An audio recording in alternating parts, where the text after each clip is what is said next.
It's the real word. It's the real word. It's the real word. It's the real word. We on a mission and that's bringing y'all the truth. You know the problem, but we get into the root. The devil watching, yeah, he always on pursuit. But Jesus is our rock, so we shall not be moved. We on a winning team, so we can't lose. We say facts, cause we hitting y'all with proof. Started from the bottom, now we standing on the roof. As God as our witness, we gon' make it to the moon. When you want the truth, the world be hiding it. This the real word, we providing it. We got Ace, BK, Truth, Rick Star, and we plan to make a movie like it's Pixar. We came a long way from the plantation. We just tryna save your souls from damnation. So if you down with the message, tune in every week. It will lead you to the message that you seek. It's the real word. It's the real word. It's the real word. It's the real word.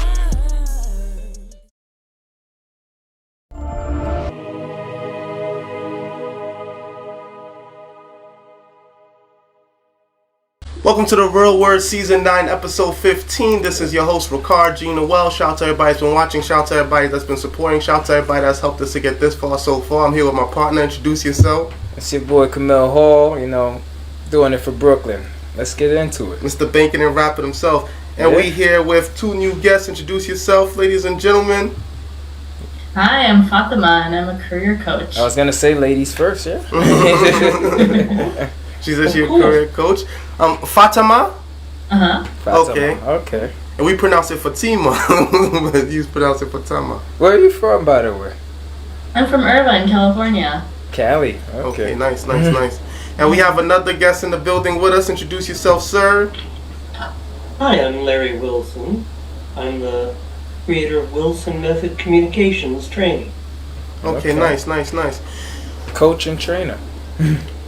I feel like the both of you do something similar in regards to training and coaching. Larry, I read some of your bio. You said that you worked with several celebrities in regards to training and coaching, and public speaking. So explain that to us, please. Well, that's strange enough, almost all I did. Almost my entire adult life, I've been in entertainment. And I didn't realize what I was learning until about 5-6 years ago. A professor at MIT, Alan Oppenheim, saw me speaking someplace and said, I'd like to hire you to come to MIT to train our grad students to improve their communication. Wow. I said, sure. So I did, and it was a smashing success. And afterwards he said, you're a very good entertainer, but this communication training, this is what you should be doing with your life. And I could scarcely believe it, but I said, really? And he said, yeah. So I started putting together this Wilson method, and I would like to tell you, gentlemen and lady, that I'm a genius. But humbleness. I'm not really a genius. I wish I was, but it took me quite a while to figure out that everything I was teaching in Wilson method were things I'd learned working with the biggest stars in entertainment over the last 30, 40 years. And then I realized, this is all just technique, which I think is great news, because if it was about talent, I wouldn't know how to teach you to do that. I don't know how to teach anyone to be talented. But technique, well, that's like, hitting a golf ball or making an omelet or... So what's the rates, Wilson? We need some coaching. What's the rates? Well, for you gentlemen, who knows what we might come up with. But we're trying to be better entertainers. Bounce over to thewilsonmethod.com and you'll see more about me. But, I think I'll tell you the first thing I'm going to do for you two and for Fatemah, although she seems to have less of a problem with this than you two do.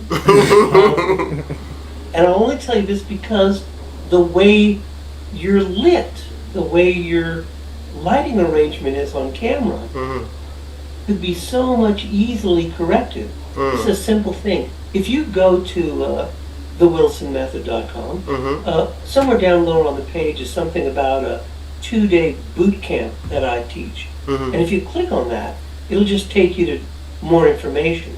But if you go there and you reach out from there, send me an email at larry@wilsonmethod.com, and I'll send you a fantastic training that I made that's just about video techniques I learned all these years being on the other side of the camera.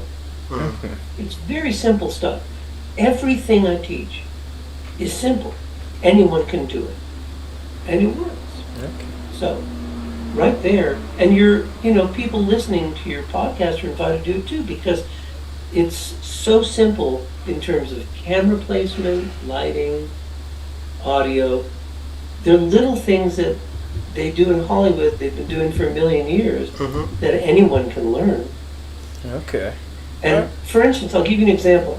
I have a feeling, either by chance or design, Fatemah knows some of this stuff. Look at her image right here. Fatemah, do you have 2 different lighting sources on your face? No, I live in California and it's sunny all the time. You know, we didn't toast to Fatemah in sunny California. Hey, you got the drink. Not beat that. Look at Fatemah's face has what's called 2-point lighting on it. One side of her face is more brightly lit than the other side, which is more pleasing. And we can see her very clearly. It's very flattering to her. Usually people have to use 2 different light sources. One that's a main light that we call a key light, and the other one's a fill light that fills in some of the shadows, makes your face, makes the image less harsh. These are like very simple things. So that anyone can just learn. to let you know. Like Wait. Larry, since you was wrong about Fatemah's lighting, how much lights do you think we have in here on? It looked to me like you're working just by one Zippo lighter is what it looks like. Oh wow, he could have not It been looks more like wrong. No, we actually got 1, 2, 3, 4, 5, 6 lights on. Really? So the laptop is different. Our camera, It might be because it looks like behind you, in a room behind you, there's brighter light on. And I see what with your camera on your laptop, it may be confused. It may see the screen behind you that's bright, and it may see the room that's behind you, and it may think that you are not the most important element in the shot, which of course you are, and that's what we would like to see. So it would suggest that you might want to use the brighter light in this room, like a brighter lights that are screened in, so they aren't spilling light, but they're aimed directly at the 2 of you. Okay. We must talk more later about it. Then. The key here, and I would never disagree with the hosts of the show, but of course, you are incorrect if you think I was wrong about Fatemah. Okay, go ahead. Fatemah's lighting is 2-point lighting, even if she's not using 2 lights. You can see it by looking at her face. Yeah. That's what we really want. We want your face to be sculpted a little bit.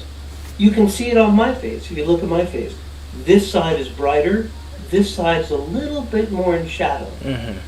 And, the light that's brighter is the key light, the shadowed side is the fill light. Okay.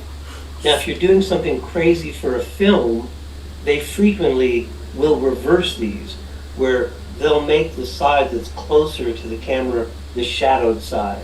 And here, I'll see if I can give you a very dramatic. Larry's trying to give us the special effects. Yeah. Yeah. Here where it's more shadowed, looks more like people do in film and stuff. True. Look like you're in Game of Thrones right now.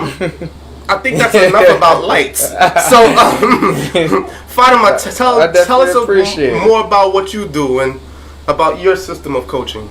You sounded wise. My work basically entails helping people find jobs that they really love and to get paid more for them. So part of that sometimes includes redoing their resume for them, but it can also entail teaching people how to talk to their boss more effectively, how to manage their boss's expectations more effectively, how to ask for, like the big, sexy, high visibility projects that get people promoted. I teach people how to negotiate their pay when they're getting a new offer, when they're already in a job, and basically everything that can make someone feel delighted to be at work. I needed you a month ago. For this job? No.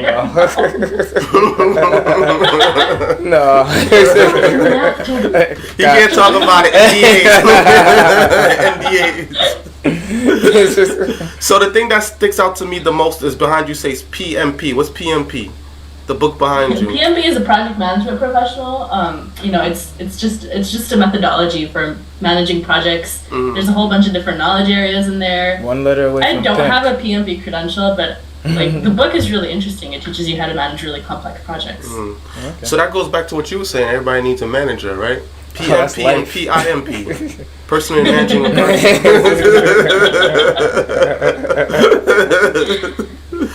No, I'm not a PIMP, nor am I a PMP. They all managers, right? And in the end. Yeah. Hey, and it's NDA, so we will not speak about that no more. Don't want no more trouble with Facebook. All right. So the both of you I've been trying to get on for a while, especially you, Larry. I think your resume was very impressive in the sense that you were saying that you've been doing this for so long. And reading it and looking at your website, you remind me a lot of Les Brown. Are you familiar with Les Brown? Well, it's enormously flattering of you to say yes. I certainly know Les Brown. Yeah. Personally? No, I've never met him. I would like to. Have you heard him speak in person? I haven't heard him speak in person, but at the same time, I could say that I could attribute his speech and positive affirmations to a lot of my success personally. For 3 years, I would wake up 5 in the morning, and I would walk either to the gym or walk a couple miles, and I would listen to Les Brown, who else? The other guy, the evangelical preacher, I forget his name, Joel Osteen, T.D. Jakes. There's another guy, the guy says, "You on the right road." He's an older guy, an older white guy, I forget his name. Buster Douglas. A couple of them. There's a lot. There's Inky. I forgot Inky's last name, but the guy with the arm that hangs off. So what's I forget his name. All these motivational speakers, and even the way you project your voice is almost the same way. Like, did you practice that? Because you spoke about you used to do public speaking. Yes, absolutely. For a moment I think I've lost you there. There you are. Yeah. And it's very easy to do. I was trained by a guy. I had no idea, like so many things in my life, I just fell into this. I was already doing a lot of public speaking, and I thought, I should probably work with someone to improve the quality of my voice. And I just asked a friend who knew a friend. I was in Los Angeles. They connected me with a guy. 6 Later on, degrees of years later, I separation. find out this guy was a very big deal training opera stars. Now, I'm no opera star. I can't sing a note. But the training he gave me made my voice so much easier to work with. I can speak 6-7 hours to a room without any kind of microphone or amplification. No damage to my voice. It's like anything. What you two, let me ask Rickard, what do you like to do, like sports-wise? When I was younger, we actually grew up with a basketball court in our backyard. We were just talking about that until, nature took its course and broke up the pavement. We also used to play football a lot growing up. I still play. Yeah. Some people got old. So those are the sports I used to play: football and basketball. Did you play every day? We play basketball almost every day. Yeah. Quite frequently. Well, my guess is you're probably very good then. Not anymore. I haven't played in a long time. Well, you have to reinvent.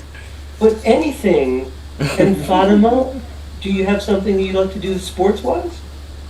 No, I'm a big nerd. I don't do anything except for maybe Pilates once in a while, but that's about it. Oh, That sounds like a good Pilates activity. is fantastic. Yeah. So, how many times a week do you do Pilates? I do Pilates once a week and I lift weights once a week. Oh, she in the gym. Again, the Sometimes. weightlifting is even better analogy. If you're lifting weights regularly, you're going to get stronger. It's as simple as that.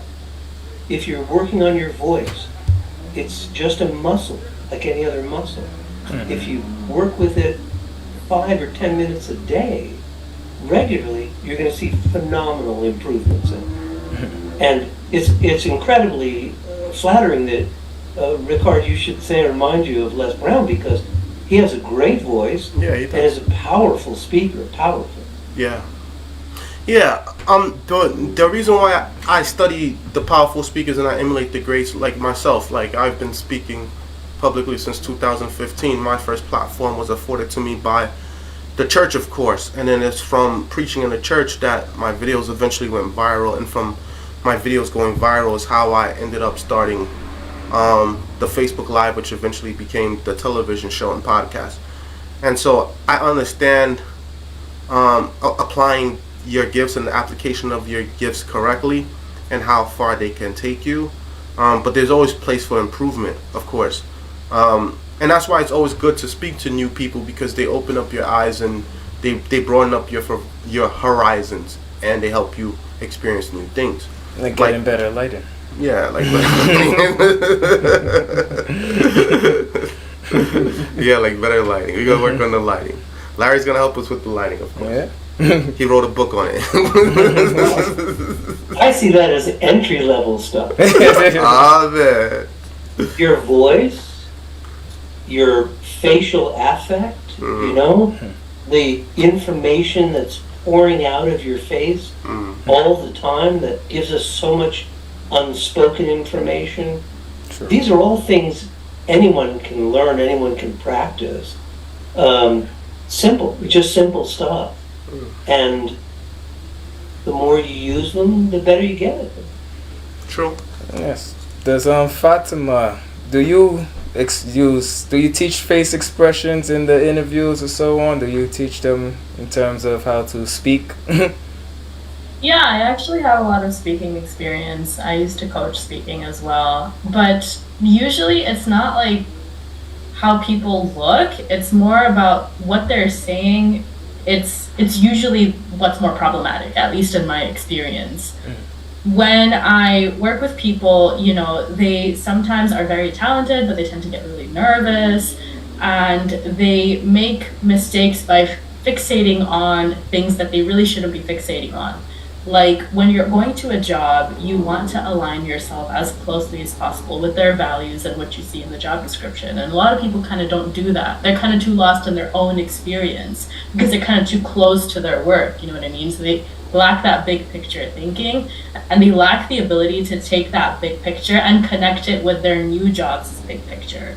So as a result, they get lower offers, or they don't get the offer, and you know, they're just undermining themselves basically. So I teach them how to be flexible about what they're saying, how to say one thing at one interview and something else entirely in another, without lying, by actually pulling real life examples from their history and molding it to whatever the hiring manager's biggest headache is. Did you write a book as well?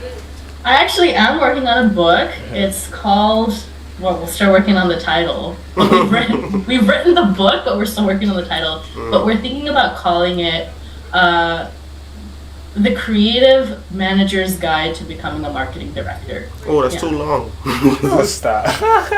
I'm sorry, what? I said that's too long. Imagine putting that in a search bar.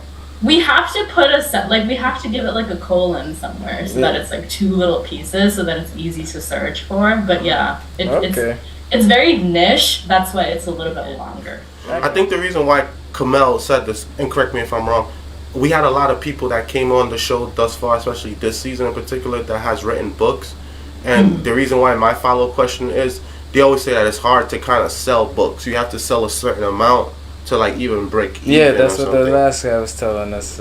Yeah, he was saying it's more so of a novelty thing. Do you agree or disagree? I do, especially when it's like as niche as the book that me and my colleague are working on. It's not so much about like a huge volume of sales. It's just about like helping people understand what we do. More of a We're conscious probably not thing. even going to turn a profit on this. It's just to help people understand how they can receive our coaching services. Respect. Oh, so another way to promote. Exactly. Respect. And Larry, Not just promote, but to really show people, because people who are reading books really care about improving themselves. They're a very good audience. So we want to work with those kinds of people. Like how we're just putting ourselves out there, like how we do, in the sense of of course. not looking for profit, but more just getting it out there. Exactly. More so like the people that get it is gonna buy it, and the people that don't is not for them. Yep. And To Larry, be honest, we're probably going to turn a loss on it, but in the end of the day, like the bigger picture, it's going to be good for us. Yeah. and the book is gonna probably outlive you, anyways.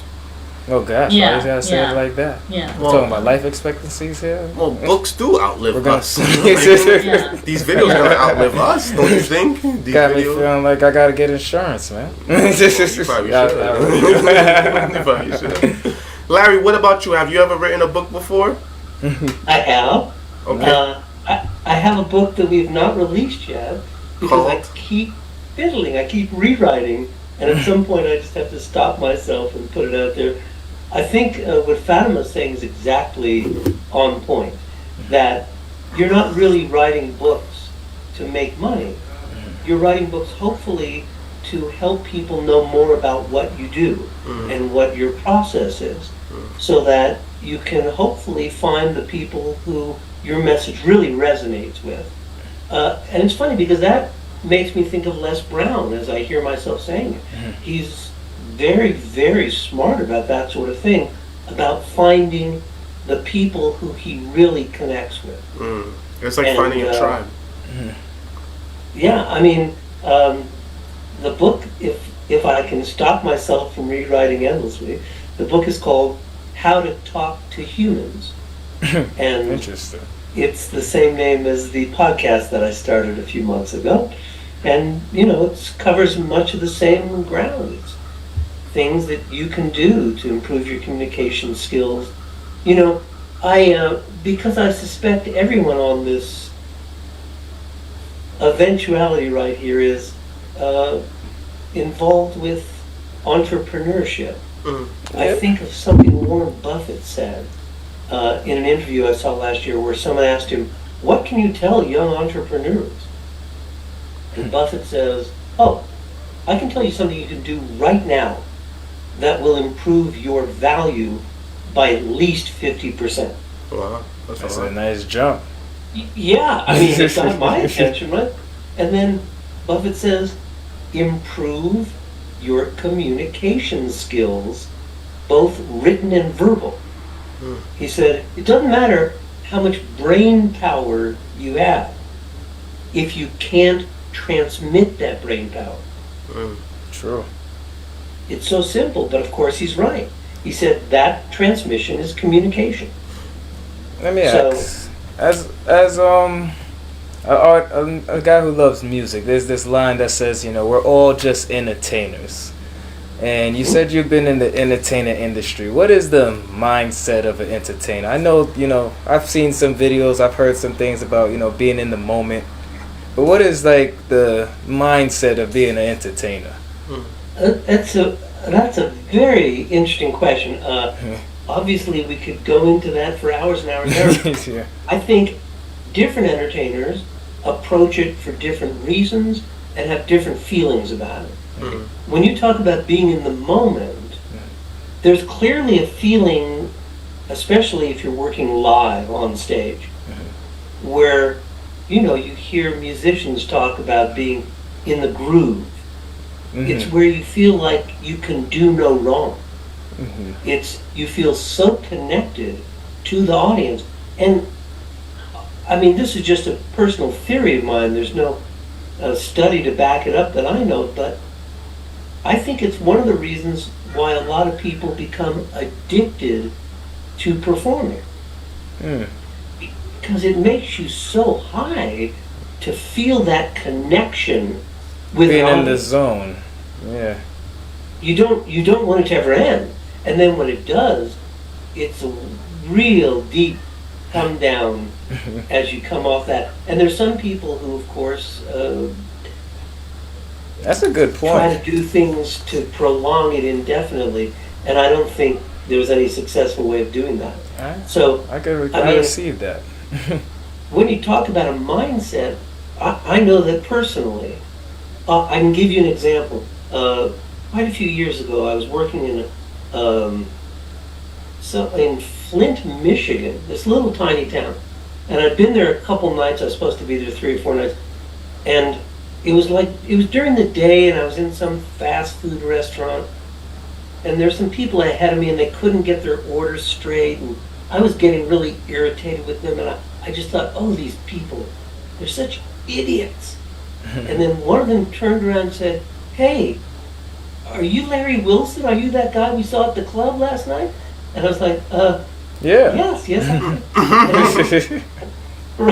My opinions of them immediately changed. I was gonna say these idiots are smart. They know What it made me think was, I thought, oh, that's what I'm really trying to do here as an entertainer. I'm just trying to make friends with everyone in the world.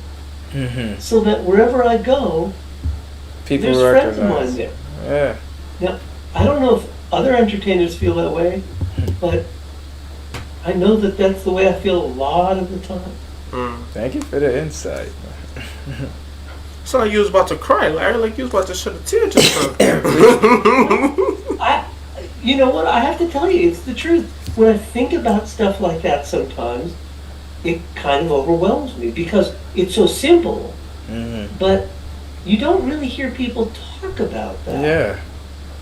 It's a strange, I mean, obviously, we would all like to be successful. We would all like to make money. But the more you're in the entertainment industry, the more you realize all of that ebbs and flows. Money comes in and goes out, and popularity comes in and goes out, and 15 minutes you know, of fame. none of it is permanent. None of it lasts forever. But the connections you make with people, those last. Authentic connections, those last forever. So speaking of authentic connections in the entertainment industry, who do you, out of all the celebrities that you've worked with or met, which ones would you say were the best to work with? Well, that's very easy. It's a little bit unfair.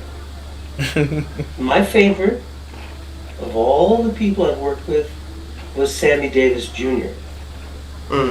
Why? And Sammy, there's never going to be anything like him ever again. He started working on stage when he was 3 years old.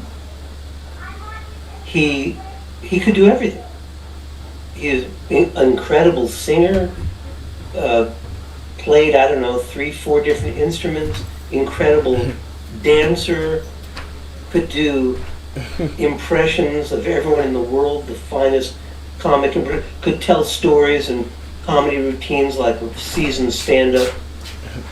I mean, there was nothing he couldn't do. It was unbelievable. Baby pop. And, Yeah. well, he was just a really very genuine, very sweet person. It was great to be around him. That's good to hear. Well, let's ask. What about you, Fatemah? Have you ever worked with any famous people? It's not Fatemah. No, I haven't Fatemah. worked with any famous people, but there are some clients that are very special to me. I think the thing that differentiates, my favorite clients from those from the rest, is that my favorite clients, they really think outside the box. Like anybody else might come up to me and be like, yeah, I want a 20% raise, or I want a 30% increase in my pay with this next Should have job spoke change. to her before, man. Yeah, but my favorite clients would be like, let's go for double. Let's go for 125% increase. You know what I mean? So they're really aiming high, and because they familiarize themselves and they acclimate themselves with people who earn well, that have that abundance mindset. So it just manifests in their ability to set those goals. Like they don't bring down their self-worth and say like, I don't think I can do that. I don't think I'm worth, doubling or whatever. They have that goal and they go for it. So I really like working with those kinds of clients who are that ambitious. So what's the passion behind it? What we was kind of just, Larry gave us, his statement on, how it makes him feel. How does it make you feel? Why did you want to do it? Well, I mean, a lot of the clients that I work with are parents, or they have families, they have dependents. So the fact that they're trying to make more money, or they're trying to get a job where their health insurance is better, like I can see that their entire families are being impacted, and that's something that really motivates me. I had this client once, before he bought our services, he was like complaining to me on the phone, like, I have a son who loves skateboarding, but I haven't let him go skateboarding because I've been unemployed, and I don't want him to fall because we don't have health insurance. If he falls, like, that's a trip to an ER that I cannot That's real afford. life. So it's like, it's really heartbreaking to hear these kinds of stories where, like, people are really restricting their lives, and they're restricting what they can do because they're not being paid fairly. So Yes. I love being able to help with that. We talked about mental health and how we can't afford, in the low income neighborhoods, they can't afford mental health therapy. Services, So Yeah, I have a friend who has paranoid schizophrenia, and like you'd never know, like she seems totally normal. But she's on medication that without insurance would be $300 a month. And sometimes she sees homeless people on the streets, and she's like, if I was unemployed and I was not able to get my medicine, like if I didn't have like a backup cash reserve, perhaps that would be me. You know what I mean? So like the fact that I get to help people continue putting bread on the table, continue making sure their families are taken care of, and continue feeling really excited to get up and do work that they're really passionate about. Because like, yeah, there's salary, there's health insurance, there's all the benefits, but some people just hate their job, and they're like, I want a job where I'm actually excited to go into work. I want a job where I'm actually feeling like I'm making the world a better place, where I'm helping people, where I feel like my creativity is being used, where I'm getting a chance to do the analysis that I love doing, or Find a passion. whatever gets them going, So helping them find those jobs and then get those jobs and get paid well at those jobs, I mean, it's the best feeling in the world, I hear that. I hear that. And so, go ahead, sorry. no, I was gonna ask if they had questions for us. What would you? Yeah. Do you guys have questions for us? Because I want to know what brought you guys on the platform. Because I know this is an interesting platform to be on. So let's start off with Larry. We gotta work on our lighting. Yeah. Larry, what made you want to come on the show? I'm just about to send you to a lighting kit. I want to see, turn the camera on, I want to see what lights you have in that room. Wow. We can't show the studio. All right, let's show him the behind the I cannot scenes. stand this. It's really well lit, yeah. I think it's a camera problem. Look, you see? It must be. No, this is our camera. This is our real camera. It must be a settings problem. I think it's just, you guys are just watching it on Zoom on the laptop. That's why it looks like that. It's much brighter on the camera. But the actual camera, it doesn't look like that. I don't know if y'all can see that. No, I'm not. good.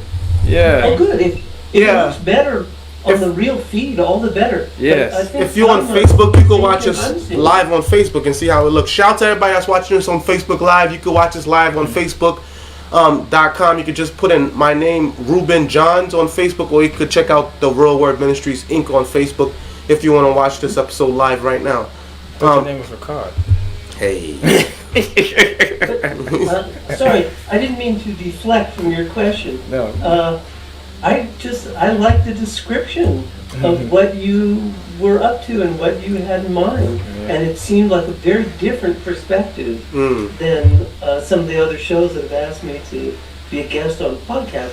And I'm always interested in doing stuff I haven't done before. Sure. So which part stood out the most about us in the description? Well, I don't know if there was any one thing in particular. I think it was the overall. I mean, the very fact that you call it the real word. I'm particularly interested in language, and so So for me, to explain that to you, that comes from the book of Matthew, I believe Matthew, the 25th chapter, when they're speaking to Christ and they're saying that many will say that they know of me, and I will say I know of you not. And basically it was two people. One said, I know you, Lord, and you know me, and the Lord said, no, I do not know you. For when I was hungry, you didn't feed me. For when I was homeless, you didn't house me. For when I was incarcerated, you didn't come visit me. But to the other one, he said, but him, I do know him. He's like, Lord, how do I know thee? He said, for wherever is the least of you, and there is someone willing to help, then that person is within my favor. For when those were hungry, you fed them, and so you fed me. For when those were homeless, you housed them, and so you housed me. And therefore, I shall exalt you amongst them. So that's where it comes from, the real word. Not just speaking about it, but actually doing it. You know, we've actually housed, closed, and fed thousands of people. Toys, all of that. Yeah. So when we do come back and we sit up on it, we're just reflecting and reminiscing about the work that we actually did, and continue to promote the work that we're gonna do. So the show in itself is just like how Fatemah uses her books to promote her work. We use the podcast to promote our work. Yeah. We still got the school version of Zoom, so if it cuts off in 1 minute, just use the same link to come back in. It just gives us intervals of 30, meaning that we at the halftime right now. We could do commercials on our show. Yeah. Yeah. So I hope that answered your question, Larry, about why it's called the real word. Well, no, I mean, I think what you're saying is the biblical element that you're referring to is one of the things that I haven't seen on other shows. It's part of the reason I was... Oh, it stopped right on cue. It says, haven't seen on other shows. He's right. He hasn't seen on no other shows. It sounds like we have. I can see why they said that, because that's what I was doing with the camera. I was trying to fix because look, it's dark like this. Yeah, that's why I was like, I can see why they was like, yo, it just look like y'all need some lighting. Y'all are shooting in the basement. Yeah, because we're not trying to fix this part. That's probably why. Yeah. Hey, mommy. Fatemah. You don't even know if she's in a relationship. Go on. Wow. I just saying hello to her, man. I didn't ask her to marry me. You know you? Guys. Bear jokes with us, right? Thank you. Yeah. When you start off saying, hey, mommy, it sounds like a pickup line. Fatemah, what's your background?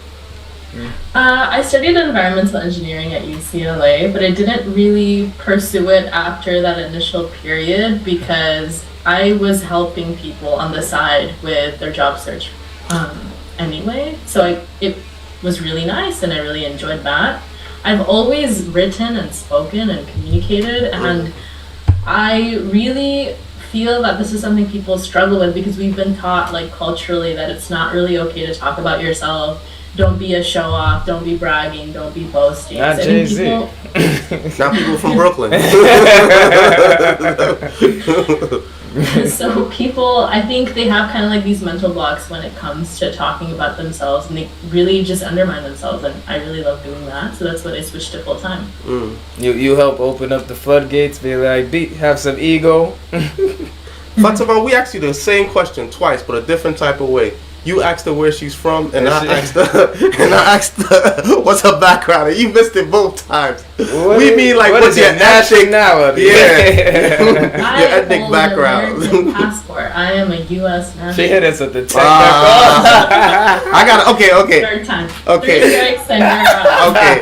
I got an American passport. She hit us with the technicality. I have an American passport, and I did neutralization after college, but I was naturalization. She said neutralization. Same thing. I neutralized. She just wanted to be technically, they make you neutralize your citizenship of your old country and swear allegiance to America. They make you do that pledge. They do. Where have you been neutralized from? From Haiti. That's where I'm originally from, and they try to kill that culture in me. They said they try to neutralize me, but they can't I'm also stop. neutralized. I'm from India. Thank you. You finally answered the question.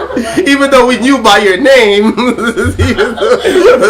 Just want to It's actually confirmation. Farsi. It's not actually Indian. Indian. So Okay. Yeah. like my last name. Mm-hmm. Yeah, it's a Farsi last name.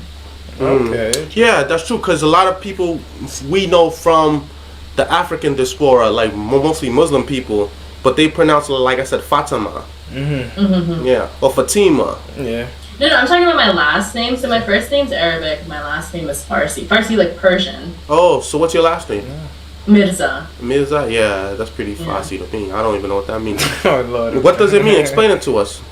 It's a court title. Mir comes from the word prince, and Za means like the child of a prince. So it was given to like court officials. It's a very common last name, like blacksmith or like the word like Smith. Like Smith is a very common last name. So like Mirza is like very common last name. Yeah. Oh, just like Good job. Yeah. Just like a lot of the Muslims have Muhammad in their names. Yes. Yeah. Yeah. Or Khan. A lot of Indian people have Khan in their names. Yeah. Yeah. Well, to My be cousins, fair, we a gotta few of my ask cousins Larry are now. Khans. Yeah. Or like us Haitians, a lot of us have Jean in our names. Yeah. Jean Philippe, Jean Pierre, Jean Noel, Jean Jamaicans Lewis. have Hall. All of them are Hall. Every And Johnson, a lot of Jamaicans is Johnson and Clark. Is that like a French thing, like Jean being in your name? Yeah, Jean. Yeah, because everybody was Jean. Yeah. Yeah. Now we gotta ask Larry. What's your ethnic background, Larry Wilson?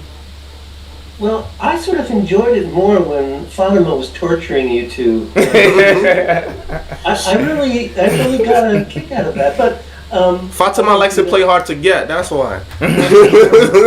She's a tease. Is that why? Now I feel like you're still flirting with her.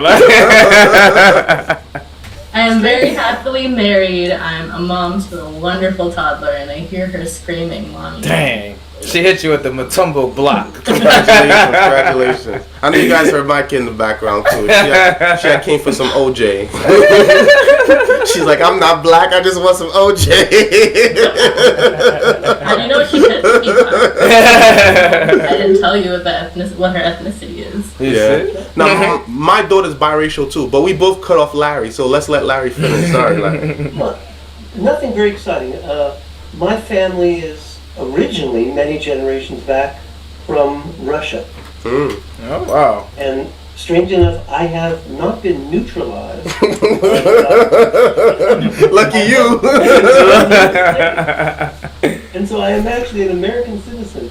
Although my young son, we did one of those DNA things, 22andMe or whatever it was.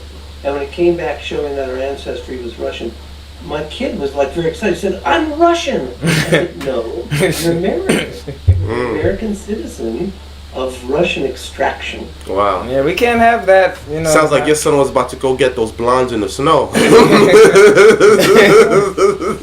He was like, yes. He was pumped. He wasn't. He's ready to drink vodka. He was ready to be loyal. Like, he was jumping on the team. Like, go in. I'm on the team.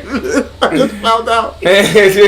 See, that could have went left because for a while I practiced as a psychotherapist, and a few of my clients, they did that ancestry DNA, and a lot of them found out that their parents weren't their parents, and they went into therapy. Trauma. That's trauma. Yeah, a few of them. It happens more often than you know. Like this one particular guy, he found out that his father wasn't his father. Then he found out that his father had outside children. Then he found out his mother had an affair. That's too much. It was a whole bunch of stuff. So both his parents ended up having an affair. So his father wasn't his biological father, and his father that he thought was his biological father also had a son out of wedlock. So it was crazy. Yeah, that's a little too much. But then he found out that I want to know how these people manage their time to have like so many affairs. Like what does their calendar look like? What is their process? Some people are minute men, so it only takes them 5 minutes. Get in and out. Well, you also have to be committed to this stuff. You can't just do it as a hobby. You have to be really committed. It can't be a hobby.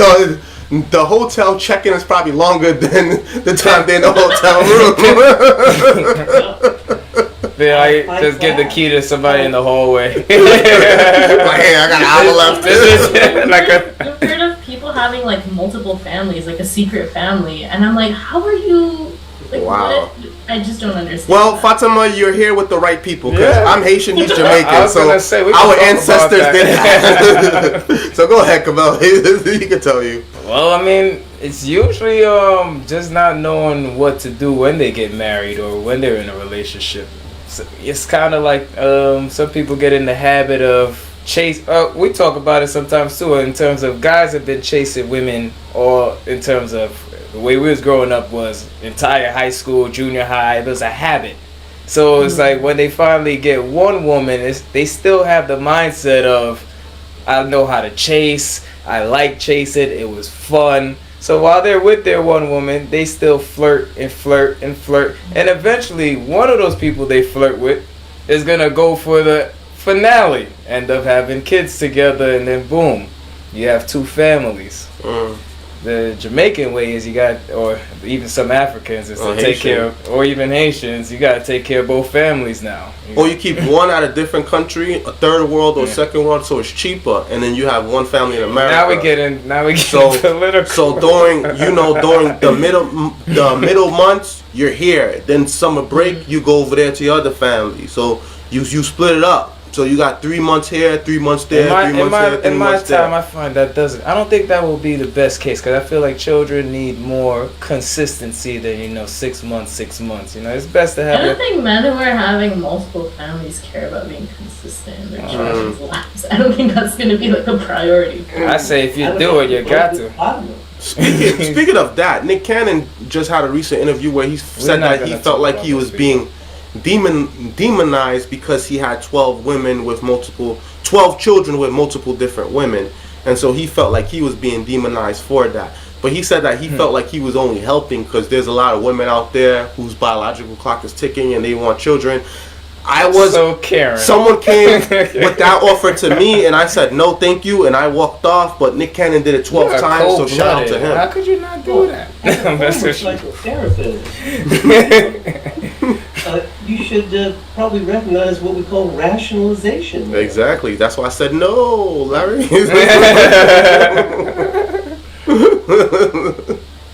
Yes. So I think what Fatemah's saying is, of course, on the money. Yeah. That they need a lot of input from both a mother and father. It's fundamental to who they turn out to be as people. No, fact. And you can't just give them a little piece here and a little piece there, and daddy's going to be back in 6 months or a year. Yeah, that's too much. Yeah.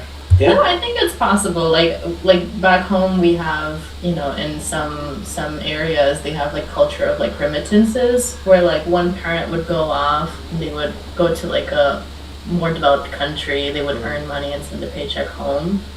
Sometimes it's there out of necessity. It doesn't mean that those kids are lacking. Like there's a community there that's raising them. It's, I think whatever works. I think we shouldn't. I don't know. I think especially in the modern world where like that community is a little bit lacking, I do think it's important that children have at least multiple adults that they can trust and they can reach out to if they need anything. It shouldn't be just the job of one parent, because that's really stressful. Like I don't think one person can carry that much weight. It takes a village to raise a kid. Even more so than that, Fatemah, I think the kids need a sense of being able to rely on someone being there. Yeah. And like I say, if it's a community, that's great. But in this country, we don't see a lot of that anymore. Yeah. And I just think, I'm not always so interested in what the adults feel like. I just know that kids need to really know that their lives are not in jeopardy all the time. That there's people there they can always depend on. Very true. The point that Fatemah brings up about the men going to other countries to work and then sending money back home. I see a lot of people from Yemen do that around here. They work in corner stores like non-stop for 6 months straight, and then you won't see them for 6 months. They'll go back home, and then they'll live 6 months and they come back here. In regards to the village, I see that amongst the Haitian community because I'm in church. There are people in the church that helps you raise the children. Me, I'm fortunate enough to still have my parents. and my sisters and my brother and my family, like my aunts and cousins and people that help look out and instances together. Yeah, and instances that I might need help with my daughter, like they're there to help as well. But I can see where you guys saying that like the neighborhood community is not as close knit as it used to be, where you can knock on your neighbor's door and ask to borrow sugar or power tools. It's not like that anymore. Some neighbors you're fortunate enough to get that, but for the most part you don't get that. People just mind their business, particularly in New York. It's like that. Yeah, I have a question for everybody. How do we feel about the sensitivity now in America? Are our children being more sensitive than they used to be? I was wondering in terms of self-esteem, Instagram, social media. I feel everyone is kind of... That's why entertaining is such a good topic, I think. So everyone is trying to be media people, but they're not as so into... I don't think they're enjoying their job, so to say, of entertaining on media.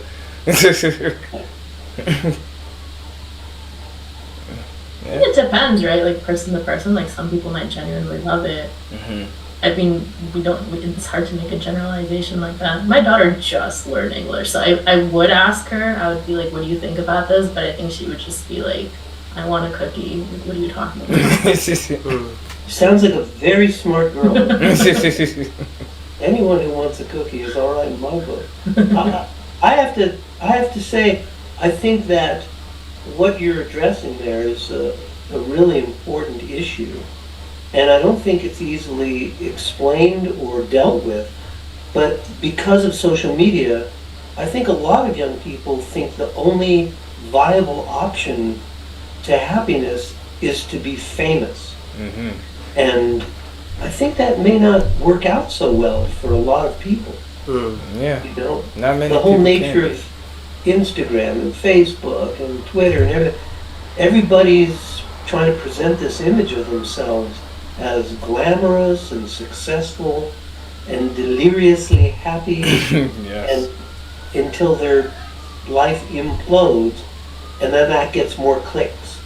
So yes, I think, I have to tell you, I found that interest in what I do seems to be increasing all the time in direct relationship to how people don't have real relationships with other people now.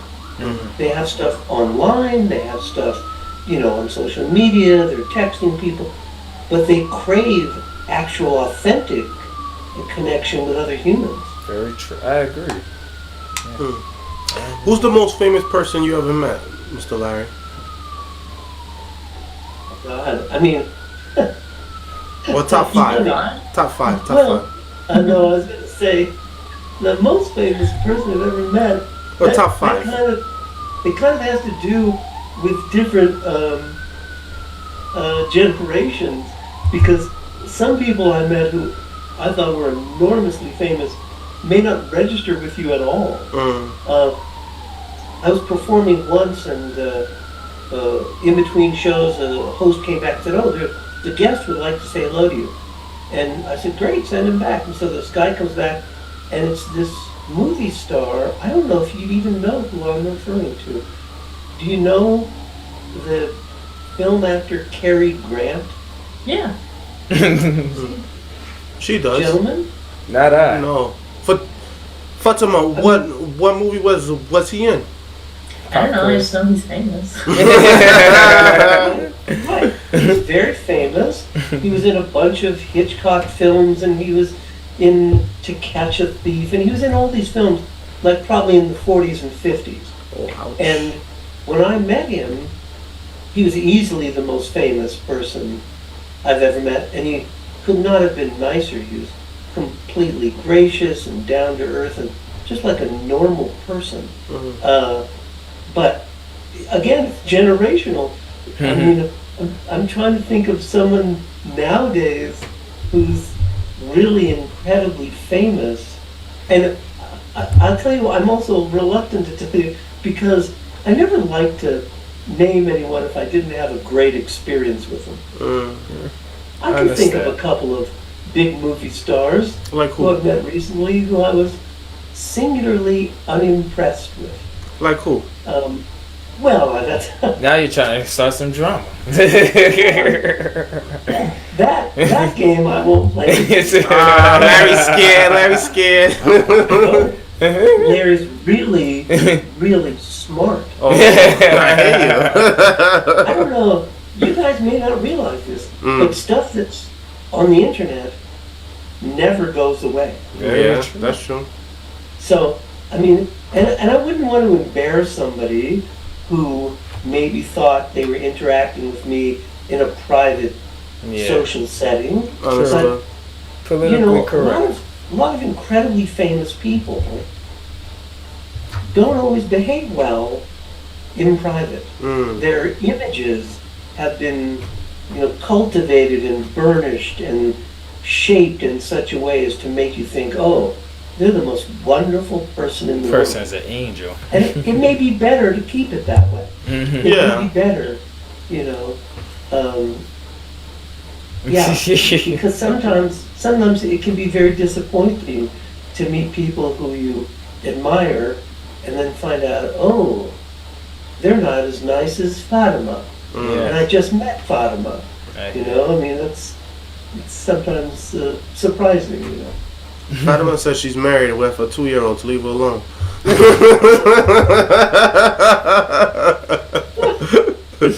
She don't need your lighting advice, Larry. She good. Fatemah doesn't need any lighting advice at all. Because we see her perfectly. We hear her perfectly. Yes. These are all these elements of communication that are so critical. Yeah, of course. I was going to ask Fatemah something that was interesting. When she was talking about her clients, it sounds like you do a lot of focus on preparation. Well, that's the real word. Thank you for joining us tonight. Shout out to everybody that's been watching. Shout out to everybody that's been supporting. Shout out to everyone that is tuning in on podcasts. We could catch us on Spotify, Apple, Pandora, and SoundCloud, where you can find podcasts. We're also on Facebook, www.facebook.com/therealword7 or facebook.com/rGeneNoel. That's R, Gene like the pants you wear, and Noel like Christmas. Also catch us on YouTube. That's www.youtube.com/therealwordtv. The Real Word TV as one word on YouTube. Also, we're on BroxNet right now. If it was official. It's official. We're on BroxNet, so you can catch us on BroxNet. Over 1 million viewers in the Bronx. We're also on in Brooklyn Cable TV as well. Brooklyn. Brick Network. Shout out to the Brick Network. We're on every Tuesday and Thursday at 12, 1, and 4. So shout out to all of you guys for supporting. Shout out to everybody that's been supporting. Also look out for that food distribution. We're going to feed the homeless. We're going to do over 200 people. Shout out to Mahogany Jules one time and all the HSBCUs that's been supporting the Real Word. If you want to support the Real Word, that's www.therealwordministriesinc.org. That's therealwordministriesinc.org. There's several ways to donate. You could donate PayPal Giving Fund. You could go PayPalGivingFund.com, put in the Real Word Ministries. When you purchase on Amazon.com, you could put in the Real Word Ministries to donate. Also, you Cashapp. $ the Real Word Inc. on Cashapp, $ the Real Word Inc. If you have an old card that you don't want or need, we got keys for charities on our website as well. Just hit the donate tab and you could donate to that as well. Also, we on GoFundMe, gofundme.com /the Real Word Ministries. So that's all we have today. We're going to close out with a prayer. You want to close out? It's definitely you. All right, we close our eyes, bow our heads. Dear Heavenly and Gracious Father, we thank you for this moment in time. We thank you for this opportunity to be here with you, Lord. We want to thank all the people that join us on this platform. We thank Kimmel. We thank Miss Fatemah. We also thank Mr. Larry for joining us as well. We ask for continued positive affirmations, continued positive energy for all those that continue to support us and continue to provide us with the energy to continue to provide this ray of light to the people. In your name we pray. Amen. Hallelujah. So thank you all of you for joining us. Good night and God bless you. Yeah. Hey. Thank you. Double salute. That was the credits. It's the real word. It's the real